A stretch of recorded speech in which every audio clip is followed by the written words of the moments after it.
ಪುರಸಭೆ ಆಸ್ತಿ ನಂಬರ್ 4429ರಲ್ಲಿ ಇರುವ ಆಸ್ತಿಗಾಗಿ ಗೊಂದಲ ಉಂಟಾಗಿ ಜಗಳ ನಡೆದ ಘಟನೆ ಬೆಳಗಾವಿ ಜಿಲ್ಲೆಯ ರಾಯಭಾಗ ತಾಲೂಕಿನ ಹಾರೋಗೇರಿ ಪಟ್ಟಣದಲ್ಲಿ ನಡೆದಿದೆ. ಚೀಫ್ ಆಫೀಸರ್ ADLR ಮಾಡಿಕೊಟ್ಟಿದ್ದು ನಕ್ಷೆ ನೋಡಲಿ ಸರ್, ಯಾರ್ದು ಆಸ್ತಿ ಎಲ್ಲಿ ಬರ್ತೈತೆ ಅಂತ ಒಂದು ಸ್ವಲ್ಪ ಇನ್ಕ್ವೈರಿ ಮಾಡಲಿ, ತನಿಖೆ ಮಾಡಲಿ ಹೇಳಿ. ನಾವು ಖರೀದಿ ಮಾಡಿದ ಜಾಗ ಐತಿ ಸರ್, ಮಾಲಕರು ಕೊಟ್ಟವರು, ನಾವು ತೊಗೊಂಡಿದ್ದೀವಿ, ನಮ್ಮ ಕಬ್ಜಾದಾಗ ಐತಿ, ನಾವು ಇರೋರು ನೋಡ್ರಿ. ನಾವು ಬಡವ ಮನುಷ್ಯ ಅದೀನಿ, ನಾ ಕಂಡಾಪಟ್ಟಿ ಬಡ್ಡಿ ಕೊಟ್ಟು ಕ್ಯಾಶಿಂದ ದುಡ್ಡು ಹಾಕಿ ನಾ ತೊಗೊಂಡಿನಿ. ಈಗ ನಮ್ಗೆ ಅದು ಇರ್ಲಿಕ್ಕಂತಂದ್ರೆ ಗತಿ ಇಲ್ಲ, ನಾವು ವಿಷಯ ಕೊಡೋದು ಸಾಯ್ಬೇಕಾಗೈತೆ ಅಷ್ಟ. ಎಡವಟ್ಟು ಮಾಡಿದಾರೆ ಯಾರು? ಎಡವಟ್ಟು ಮಾಡಿದವ್ರು ಯಾರೂ ಮಾಡಿಲ್ರಿ. ಎಡವಟ್ಟು ಅವರು ತಾವ ಮಾಡ್ಕೊಂಡಾರ. ಉಬ್ರಾಣಿ ಫ್ಯಾಮಿಲಿದವ್ರ ತಾವ ಎಡವಟ್ಟು ಮಾಡ್ಕೊಂಡಾರ. ಡೊಂಗಿ ಇವ್ರಿಗೆ ಸ್ವಂತ ಅಲಾಟ್ಮೆಂಟ್ ಆಗಿಲ್ಲ, ಅದ ಡೊಂಗಿ ಬರ್ಮುಗ್ ಅಲಾಟ್ಮೆಂಟ್ ಆಗಿದ್ದ ಜಾಗ ಅವ್ರ ಕಡೆಯಿಂದ ಇವ್ರು ಖರೀದಿ ತೊಗೊಂಡಾರ. ಇವ್ರ ಡೊಂಗಿ ಬರ್ಮು ಕಡೆ ಖರೀದಿ ತೊಗೊಂಡಾರು, ನಾವು ಬಸಪ್ಪ ಲಾಳಿ ಕಡೆ ಖರೀದಿ ತೊಗೊಂಡಿವು. ಅವ್ರದ್ದು ಎಷ್ಟು ಆದೇಶ ಕಾಪಿದಾಗ ಎಷ್ಟು ಸೈಜ್ ಐತಿ ಅವ್ರು ಇರಲಿ, ನಮ್ದು ಎಷ್ಟು ಆದೇಶ ಕಾಪಿದಾಗ ಐತಿ ನಾವು ಇರ್ತೀವಿ. ಒಂದ ಉತ್ತಾರನ ಇಬ್ರು ಕೊಟ್ಟಾರ, ಸಾಧ್ಯ ಇಲ್ರಿ. ಅವ್ರ ಉತ್ತಾರ ಬೇರೆ, ಅವ್ರದ್ದು 2014 ಆಸ್ತಿ ನಂಬರ, ನಮ್ದು 4429 ಆಸ್ತಿ ನಂಬರ. ಸ್ಟೇ ತಂದಾರೆ ಅದ್ರ ಮೇಲೆ. ಅವ್ರು ಸ್ಟೇ ತಮ್ಮ 2014 ಆಸ್ತಿಗೆ ತಂದಾರಿ, ನಮಗೇನು ಸಂಬಂಧ? ತಮ್ಮ ಆಸ್ತಿಗೆ ತಾವು ಸ್ಟೇ ತಂದ್ರೆ ನಮಗೆ ಸಂಬಂಧ ಇಲ್ರಿ. ನಮ್ಮ 4429 ಆಸ್ತಿ ನಮ್ದು ಅದ್ರೊಳಗೆ ಮೆನ್ಷನ್ ಐತ್ರಿ, 4429 ಮೆನ್ಷನ್ ಐತಿ. ಅಲ್ರಿ, ಮೆನ್ಷನ್ ಮಾಡಕ್ಕೆ ಇವ್ರೇ ರೀ, ಅದಕ್ಕೇನು ಸಂಬಂಧ? ಇಲ್ಲಿಂದ ನಾವು ನಿಂತು ಎಲ್ಪರಟ್ಟಿ ರಸ್ತೆ ಚಕಬದಿ ಹಾಕ್ತೀವಿ, ಅಲ್ಲಿ ತನಕ ನೀವು ಎಲ್ಲ ಬಿಟ್ಟು ಕೊಡೋರಿದ್ದೀರ ಅಂತ ಎಲ್ಲ. ಅದ್ರ ಕೋರ್ಟ್ ಪಿಟಿಷನ್ದಾಗ ಪ್ರಾಪರ್ಟಿ ಮ್ಯಾಗ ಸ್ಟೇ ಇಲ್ಲಲ್ರಿ, ಮನ ಇಲ್ಲ ಕೋರ್ಟ್ನಲ್ಲಿ. ಇವ್ರು ಯಾಕೆ ಮೆನ್ಷನ್ ಮಾಡ್ತಾರ ಪ್ರಾಪರ್ಟಿ? ಎಲ್ಲ ಕೋರ್ಟ್ ಕಾಪಿ ಒಳಗನ ಐತ್ರಿ.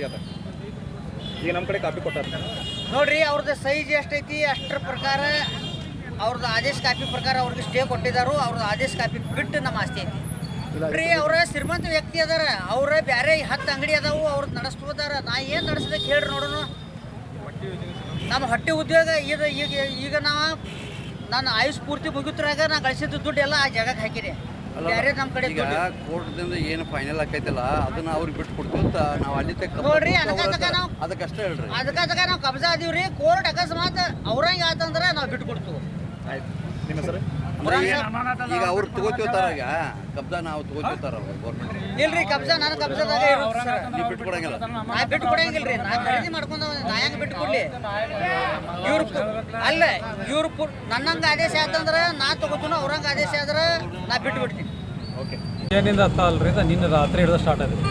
ರಾತ್ರಿ 1 ಗಂಟೆಗೆ ಬಂದು ನಮ್ಮ ಅಂಗಡಿ ಎಲ್ಲ ಹೊಡೆದು, ನಮ್ಮ ಸಾಮಾನೆಲ್ಲ ಹೊರಗೆ ಹೋಗೋದು.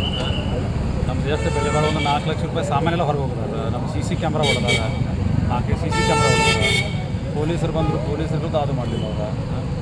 ಆಮೇಲೆ ಮುಂಜಾನೆ ರಾತ್ರಿ ಬಂದ ಕಾಲ್ದಾಗ ಕಾದಿವು. ಮತ್ತು ಈಗ ನೋಡ್ರ ಇದು ಪ್ರತಿ 6 ತಿಂಗಳಿಗೊಮ್ಮೆ ಆದಂಗೆ ಆಗಲ್ಲ.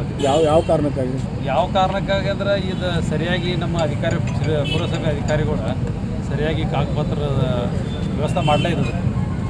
ನಮ್ಮನ್ನು ಒರಿಜಿನಲ್ ಡಾಕ್ಯುಮೆಂಟ್ 1973 ಇಸ್ವಿಯಿಂದ ಇಲ್ಲಿವರೆಗೆ ಇದಾವೆ. ಅವ್ರು ನೋಡಿದ್ರೆ ಉತ್ತಾರ ಆಗೈತಿ 2016 ಇಸ್ವಿ. ಮತ್ತು ಈಗ ನಡುವುದೊಂದಕ್ಕೆ ಡೂಪ್ಲಿಕೇಟ್ ಮಾಡಿ ಖರೀದಿ ಕೊಡೋದು, ಕಬ್ಜಾ ಮಾಡೋದು, ದಾಂಡ್ರಿಗೆ ಬಂದ್ ಮಾಡೋದು, ಹಿಂಗೆಲ್ಲ ನಡೆದು ಇಷ್ಟೆಲ್ಲ ದಾಂಡ್ರಿಗೆ ನಡೆದ್ರೂ ಸಹಿತ ಯಾರೋ ಪೊಲೀಸರಾಗಲಿ ಯಾರಾಗಲಿ ಎಲ್ಲ ಕೈ ಕೂತ್ ನೋಡಿ ಈ ಟೈಪ್ ಆಗೈತೆ ನೋಡಿ. ದಂಡ್ರಿಗೆ ಮಾಡೋರು ಯಾರು? ದಂಡ್ರಿಗೆ ಮಾಡೋರು ಯಾರು? ದಾಂಡ್ರಿಗೆ ಮಾಡೋರು ಹಾರೋಗೇರಿ ಅವರ ಪುರಾಣ ಸಬ್ ಸೇಕ್ ಅಂತೇಳಿ. ಆಮೇಲೆ ಬಸಪ್ಪ ಲಾಳಿ ಅವ್ನ ಸಂಗಡಿ ಕೂಡ ರಾತ್ರಿ ಬರ್ತಾರೆ. ಇದು 3ನೇ ಸಲ ಬಂದು ಒಂದೇ ಉತ್ತಾರನ ಇಬ್ಬಿಬ್ಬರು ಜನಕ್ಕೆ ಹೆಂಗೆ ಕೊಡ್ತಾರೆ? ಅದಕ್ಕೆ ಮತ್ತು ರೊಕ್ಕದ ಆಟ ನಡೆದಿರ್ಬೇಕು ರೀ. ಹಂಗೆ ಅಲ್ಲಿ ನಮಗೆ ಏನೋ ಡಾಕ್ಯುಮೆಂಟ್ ಅರ್ಜಿ ಕೊಟ್ಟು 1 ವರ್ಷ ಆದ್ರೂ ಒಂದು ಕೊಡಂಗಿಲ್ಲ. ಅವ್ರು ಬರೀ ಮಾಪ್ ಮಾಡಿದ್ರೆ ಕೊಟ್ಟು 2ನೇ ದಿವಸಕ್ಕೆ ಸರ್ವೇರ್ ಬರ್ತಾರೆ. ಅವ್ರ ವಿರುದ್ಧ ನೀವು ನ್ಯಾಯಾಲಯದಾಗ ಪ್ರಕರಣ ದಾಖಲು ಮಾಡ್ಬೋದಾಗಿತ್ತು. ನಾವು 3 ಹಾಕಿದ್ದೀವಿ, ಅವ್ರು 1 ಹಾಕ್ಯಾರ. ಈಗ ಸದಾದರೂ ಅದ್ರ ಮೇಲೆ 2 ಸ್ಟೇ ಕಾಪಿದಾವೆ. 2 ಕೇಸ್ನಾಗ ಸ್ಟೇ. ಈ ಸದ್ಯ ಸ್ಟೇ ಇದ್ರೂ ಸಹಿತ ಕಂಟೆಂಪ್ಟ್ ಆಫ್ ಕೋರ್ಟ್ ಹಾಕೈತಿ ಅಂದ್ರೂ ಸಹಿತ ಪೊಲೀಸರು ಸಹಿತ ಕಣ್ಣು ಮುಚ್ಚಿಕೊತಂಗೆ ಆಗೈತಿ. ಆಮೇಲೆ ಚೀಫ್ ಆಫೀಸರ್ ಸಹಿತ ಕಣ್ಣು ಮುಚ್ಚಿಕೊತಂಗೆ ಆಗೈತಿ. ಚೀಫ್ ಆಫೀಸರ್ ಆಟಗಾಡಿ ಮೇಲೆ ದೀಪ ಇಟ್ಟಂಗೆ ಹೇಳಿ ನಿಮಗೂ ಚೆಕ್ ಬಂದಿ ಕೊಟ್ಟಾನೆ, ಅವ್ರಿಗೆ ಚೆಕ್ ಬಂದಿ ಕೊಟ್ಟಾನೆ, ನೀವು ಜಾಗ ಮಾಲಕರನ್ನ ಕೇಳಿ ರೇಲ್ ಐತಿ ಅಲ್ಲಿ ತೊಗೊಂಡ್ಬಿಡ್ರಿ. ಅದೇ ನಾವು ಕೇಳೋ ಪ್ರಶ್ನೆ ಅದ ರೀ, ಒಂದೇ ಜಾಗದಲ್ಲಿ 2 ಚೆಕ್ ಬಂದಿ ಕೊಡೋರು ಯಾರು? ಕೊಡೋರು ರೀ ಚೀಫ್ ಆಫೀಸರ್. ಮತ್ತು ನಾವು ಚೀಫ್ ಆಫೀಸರ್ ಹೆಂಗೆ ಗೊತ್ತಿಲ್ಲ ಅವ್ರು. ಈಗ ಅವ್ರೇನು ಹೇಳ್ತಾರೆ ರೀ, ಈಗ ನಾವು ಹ್ಯಾಂಡ್ ಓವರ್ ತಗೋತೀವಿ, ಆಮೇಲೆ ನ್ಯಾಯಾಲಯಕ್ಕೆ ಅದು ಪರವಾಗಿ ಹೋಗ್ತೀವಿ. ನ್ಯಾಯಾಲಯ ಏನು ಮೊದಲಿಂದ ಆದ್ರೂ ಈಗ ಈಗಾಗಲೇ 82 ಆರ್ಡರ್ ಆಗೈತೆ ರೀ. ಸೇಮ್ ಇದೆ ಚೆಕ್ ಬಂದಿ ಆರ್ಡರ್ ಆಗೈತಿ, ಈಗೂ ಆಗೈತಿ. ಈಗ ಇದಕ್ಕೆಲ್ಲ ಇಷ್ಟೆಲ್ಲ ಆಗ ಕಾರಣ ಯಾರು ಹೊಣಿದಾರೆ ಅಂತ ಕಾರಣದ ಕೈಗಳು ಭಾಳ ಅದಾವ. ಚೀಫ್ ಆಫೀಸರ್ ಸರ್, ನೀವು ನೇರವಾಗಿ ಆರೋಪ ಯಾರ ಮೇಲೆ ಮಾಡ್ತೀರಿ? ಚೀಫ್ ಆಫೀಸರ್ ನೋಡಿರಿ ಎಲ್ಲೇ ಉತ್ತಾರ ತಯಾರಾಗಬೇಕಾರೆ ರಾಯಬಾಗದಾಗ ಆಗೋದಿಲ್ಲ ರೀ ನಮ್ಮ ಮನ್ಯಾಗ ಆಗೋದಿಲ್ಲ ಆಗ ಅವ್ರು ಚೀಫ್ ಆಫೀಸರ್ ಪಂಚಾಯತ್ ಆಗಲಿ ಚೀಫ್ ಆಫೀಸರ್ ಆಫೀಸ್ನಾಗ ಆಗಬೇಕು. ತಮ್ಮ ಹೆಸರು? ಆನಂದ್ ರುದ್ರಗೌಡ ಉಮ್ರಾಣಿ. ಈ ಜಗಳದಲ್ಲಿ ಯಾವುದೇ ಅಹಿತಕರ ಘಟನೆ ಸಂಭವಿಸದಂತೆ ಮುಂಜಾಗ್ರತಾ ಕ್ರಮವಾಗಿ ಸ್ಥಳದಲ್ಲಿ ಹಾರೋಗಿರಿ ಪೊಲೀಸರಿಂದ ಬಿಗಿ ಬಂದೋಬಸ್ತ್ ಜೊತೆಗೆ ಸ್ಥಳಕ್ಕೆ ಸಿಆರ್ಪಿಎಫ್ ತುಕಡಿ ನಿಯೋಜನೆ ಮಾಡಲಾಗಿತ್ತು. ಇನ್ನು ಜಾಗಕ್ಕೆ ಸಂಬಂಧಪಟ್ಟಂತೆ 2 ಮಾಲೀಕರ ಜೊತೆಗೆ ಸ್ಥಳಕ್ಕೆ ಆಗಮಿಸಿ ಸಮಸ್ಯೆ ಆಲಿಸಿ ಪುರಸಭೆ ಮುಖ್ಯಾಧಿಕಾರಿ ಅಭಿಷೇಕ್ ಪಾಂಡೆ ಹಾಗೂ ಪೊಲೀಸ್ ಅಧಿಕಾರಿಗಳು ಮಾಲೀಕರ ಮನವೊಲಿಸುವ ಪ್ರಯತ್ನ ಮಾಡಿದ್ರು. ನಮಸ್ಕಾರ ಎಲ್ಲ ಪತ್ರಿಕಾ ಮಾಧ್ಯಮದವರಿಗೆ. ನಾನು ಅಭಿಷೇಕ್ ಪಾಂಡೆ, ಮುಖ್ಯಾಧಿಕಾರಿ ಪುರಸಭೆ ಹಾರೋಗೇರಿ. ಇವತ್ತಿನ ದಿವಸ ಇದು ಅಂಬೇಡ್ಕರ್ ಸರ್ಕಲ್ನಲ್ಲಿ ಒಂದು ಆಸ್ತಿ ವ್ಯಾಜ್ಯ ಇರೋದರಿಂದ ಎಲ್ಲ ಒಂದು ಧರಣಿ ಕೂತಿದ್ದಾರೆ. ಈ ಬಂದು ಸ್ಥಳಕ್ಕೆ ನಾವು ಪರಿಶೀಲನೆ ಮಾಡಿದಾಗ ಒಂದು ಆಸ್ತಿಗೆ 2 ಜನ ಇದು ಮಾಡ್ತಿದ್ದಾರೆ, ತಕರಾರು ಮಾಡ್ತಿದ್ದಾರೆ. ಆಮೇಲೆ ಇದು ನ್ಯಾಯಾಲಯದಲ್ಲಿ ಇರೋದ್ರಿಂದ ಇದು ಡೈಲಿ ತಿಂಗಳಕ್ಕೊಮ್ಮೆ 15 ದಿವಸಕ್ಕೊಮ್ಮೆ ಸಮಸ್ಯೆನೇ ಆಗ್ತಾಯಿದೆ. ಅದಕ್ಕಾಗಿ ಈ ಕುರಿತು ಮೇಲಾಧಿಕಾರಿಗೆ ಗಮನಕ್ಕೆ ತಂದು ಅದು ಸರ್ಕಾರಕ್ಕೆ ಮುಟ್ಟುಗೋಲು ಹಾಕೋ ಕ್ರಮ ಕೈಗೊಂಡು ಇದಕ್ಕೊಂದು ಶಾಶ್ವತ ಇತ್ಯರ್ಥ ಮಾಡಬೇಕಂತ ತೀರ್ಮಾನ ಮಾಡಿ. ಸರ್, ಒಂದು ಆಸ್ತಿ ಇಬ್ಬರು ಮಾಡಿದಾರೆ ಯಾರು ಸರ್? ಅದು ಏನಾಗ್ಯದ್ರಿ, ಚೆಕ್ ಬಂದು ಇಶ್ಯೂ ಹೇಳ್ತಾರೆ. 20-30 ವರ್ಷದಿಂದ ಬಂದಿದ್ದದು ಅದು ಆಸ್ತಿ. ಇಬ್ಬರು ನಂದೇ ಆಸ್ತಿ ಅಂತ ಹೇಳ್ತಾರೆ. ಸರ್ವೇನು ಮಾಡಿಸೀವಿ, ಎಲ್ಲನೂ ಡಿಸಿಷನ್ ತೊಗೊಂಡಿವಿ.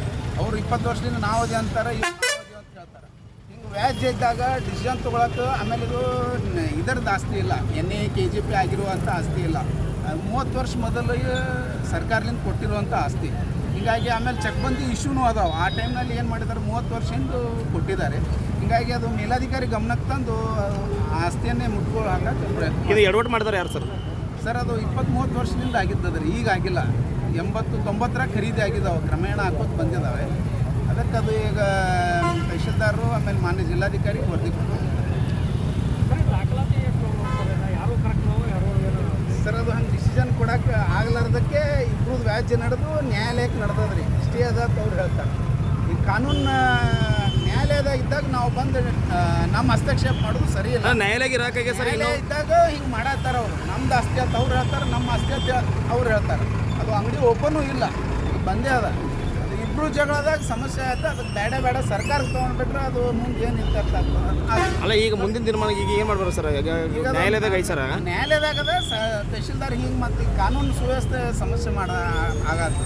ಅವ್ರು ನಮ್ಮ ಆಸ್ತಿ ಅಂತ ಅವ್ರು ಹೇಳ್ತಾರೆ, ನಮ್ಮ ಆಸ್ತಿ ಸರ್. ಇಲ್ಲಿ ಪ್ರತಿಭಟನೆ ಸರ್, ಅಂಬೇಡ್ಕರ್ ಆಮೇಲೆ ಸಂಘಟನೆ ನಮ್ಗೆ ನ್ಯಾಯ ಒದಗಿಸ್ರಿ ಅಂತ ಅವ್ರದ್ದು ಅದ ರೀ. ನಮ್ಗೆ ಉತ್ತಾರ ಹೆಂಗೆ ಕೊಟ್ರಿ ಅಂತ ನೀವು ಮತ್ತು ಮೊದಲಿಂದ ಬಂದಿದ್ದದ ರೀ. ಅದು 20-30 ವರ್ಷದಿಂದ ಬಂದಿದ್ದದ.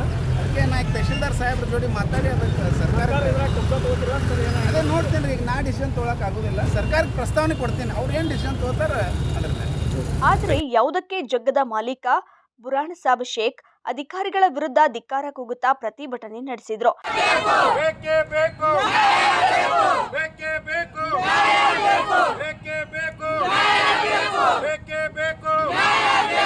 ಸ್ವರತ್ನ ಡಾಕ್ಟರ್ ಬಾಬಾ ಸಾಹೇಬ್ ಅಂಬೇಡ್ಕರ್ಗೆ, ಸ್ವರತ್ನ ಡಾಕ್ಟರ್ ಬಾಬಾ ಸಾಹೇಬ್ ಅಂಬೇಡ್ಕರ್ಗೆ ಬೇಕೇ ಬೇಕು.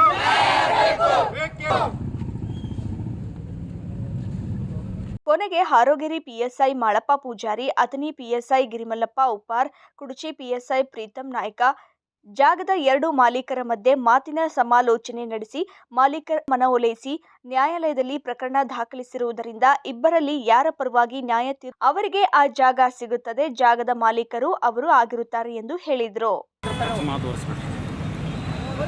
ನೀವು ಅಧಿಕಾರಿ ಹೋಗಿ ಇದಕ್ಕೆ ಶಿಕ್ಷಕರು ನಮ್ಮ ಜಾಗ ನಿಮ್ಮ ಜಾಗ ನಿಮ್ಮ ಜಾಗ ನಮ್ಮ ಜಾಗ ಬಡದಾಡಕತ್ತಾರಂದ್ರೆ ನಿಮ್ಮದೇ ಜಾಗ ಇಲ್ಲ. ಒಂದು ಪೊಲೀಸ್ ಸ್ಟೇಷನ್ ಕಟ್ಟಕ್ಕೆ ಜಾಗ ಇಲ್ಲ ನಮಗಿಲ್ಲ.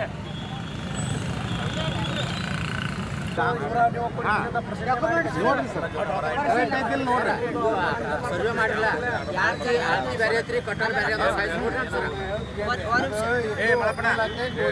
ಸರ್, ಒಂದು ಕೆಲಸ ಮಾಡ್ರಿ, ಕೋರ್ಟ್ನಾಗ ನಡೆದೈತಿ, ಎಲ್ಲ ಜೋಟ ಅವ್ರ ಮನೆ ಕಳಿಸ್ಬಿಡ್ರಿ, ತಹಸೀಲ್ದಾರ್ ಕಬ್ಜಾ ಕೊಡ್ರಿ. ಯಾವ ಕೋರ್ಟಿನ ಆರ್ಡರ್ ಮಾಡ್ಕೊಂಡು ನಾವು ಬಂದು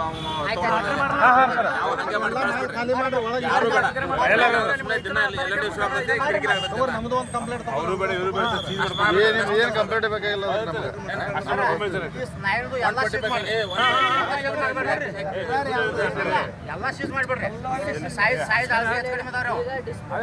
ಮಹದೇವ ಕಾಂಬ್ಳೆ, ಸ್ಯಾಟಲೈಟ್ ನ್ಯೂಸ್ ಕನ್ನಡ, ರಾಯಭಾಗ.